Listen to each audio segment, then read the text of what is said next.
Now this is a story all about how my life got turned upside down.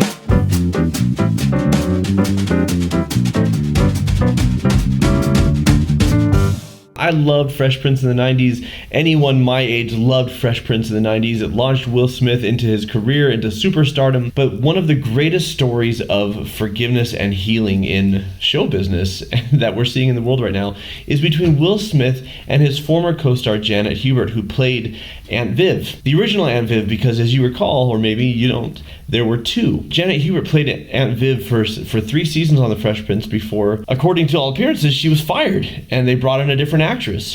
And for 30 years, there was bad blood between Will and Janet. Bad blood. She called him a prima donna and arrogant. He said that she wanted more money, wanted to be the star of the show. And just for years, it was ugly and horrible.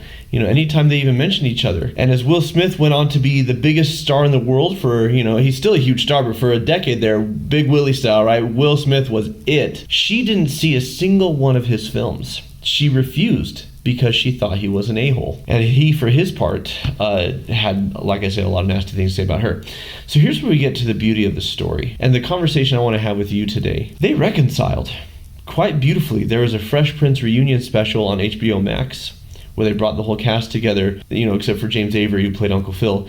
But they brought the cast together, and everybody thought, well, she's not going to come, and nobody's going to invite her because of all this bad blood. So the shock and surprise when she's there, and not only is she there, but after 30 years, she and Will Smith bury the hatchet. And you're watching this private conversation that they had. I mean, how private can it be with a bunch of cameras, right? But it wasn't with the rest of the cast, where he sits down and she says, I wasn't fired.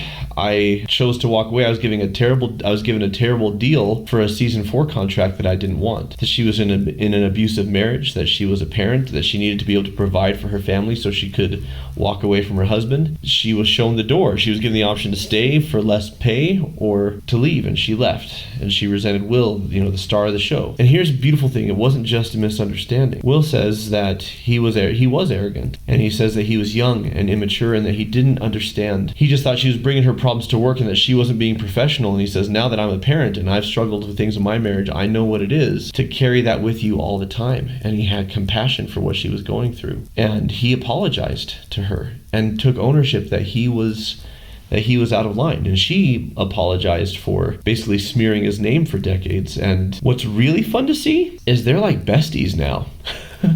Right? He has his biography, Will Smith's biography, and he called her out from the stage for people to give her applause, and she gives him a lot of love on her social media. Recently she posted that her first Will Smith movie was this new movie, King Richard, and she was blown away by his performance and how good of an actor he is, and now she can't wait to go back and watch all the back catalog of all these movies that she refused to see for decades. And there's just a lot of love between them now. She was hospitalized recently. She didn't divulge why, but she did post on her social media. She says that anger will eat you alive. She expressed the regret that for decades she's held on to this anger and it's eaten her alive. And she expressed love for Will. So I think this is a touching, beautiful story, but what does it have to do with us? There are people who have wronged you, and they may or may not be seeking reconciliation. If they are, and you're up for it, hear their perspective. It may not justify the behavior, but instead of seeing a monster who hurt you, you'll see a person who responded in a human, imperfect, flawed way. And maybe you still need them to be accountable. That's okay. Or maybe they don't want to reconcile, and they're not trying to make amends, and they're not trying to make it right. And that's especially hard to forgive. Why should they go on and be happy, right?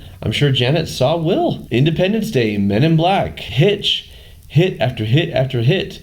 And then Ali, and he's getting awards, and he's the talk of the town. And she saw just the spoiled kid who did her wrong, who was part of the system that did her wrong. And she missed the person. Anger will eat you alive. I know people who haven't spoken in decades because of a slight that happened so long ago, way, way back. They don't speak because the pain is too great, the blame is too great, and it's only consuming and killing them. I've heard it said that holding a grudge is like drinking poison and expecting the other person to die. It only poisons you. Janet talked about years and years of bitterness. I recently watched Home Alone. Home Alone's got this great bit where Kevin goes into the church and he meets the old man that is supposedly a serial killer, but he's actually gentle and sweet, and he's there to hear his granddaughter sing. The whole misconception of who that person is, how grossly Kevin misjudged him. He's there to hear his granddaughter sing because he's not welcome with his children. That years ago, a fight and argument happened, and he's not welcome in their home. So the only place he can see his granddaughter is from the seats at the church. And Kevin encourages him to apologize and to make amends and to take ownership. And the old man says, well, what if they don't want me back? Kevin's like, then at least you'll know. Who have you offended? Who's not talking to you? Who's offended you that you're not talking to? I'm not saying you shouldn't have healthy boundaries. I'm not saying that you shouldn't watch yourself and keep your distance from people who will hurt you. But sometimes hurt comes from hurt. Sometimes hurt comes from fear. Sometimes anger and lashing out or doing harmful things comes from a place of survival. And even if you can't justify or forgive what another person has done, working to let go of your anger will allow you to have a better life. Because your anger it's not justice. It's just taking away from your daily happiness. It's just an anchor that's weighing you down. I've had people in my life who have offended me, people that I have had to work through the pain and even when I'm deliberately, specifically, I'm working on this and I'm focused on healing and forgiving. There's one person in particular, it's taken years for me to let go because the pain and the anger runs so deep. But I do know that I didn't like the person that I was when I was ruminating on them and their awfulness and what I wish would happen to them or what they deserved. Life's too short. I hope Janet's feeling better. I'm not sure what her health problems were. It's not my business. But I sincerely hope that she's feeling better because she's got more peace ahead of her than behind her. She's got more joy ahead of her than behind her. And so do you. If you can choose to forgive, to reconcile, great, when that's an option and when that's safe. When it's not an option or it's not safe, to let go. Choose to let go. Choose to forgive, to heal, to focus on what's ahead of you instead of what's behind you, on the relationships that you can nurture and enjoy instead of the bridges that have been burned. If you're having a hard time with this, I'd like to invite you to meet with a member of my team. I've got trained and qualified therapists. Link is in the description for meeting with them, scheduling a complimentary 15-minute consultation with them, and they can help you through this. They can help you in the process of healing, of working through trauma, of forgiving where forgiveness can happen, and of letting go where that's the best option. As always, I want to hear from you. How has holding a grudge hurt you? How would you recommend healing when there's pain that runs very deep? What would you like me to react to? Let me know in the comments below. Thank you for joining me on Mended Light, and keep shining because we need that light of yours. Take care.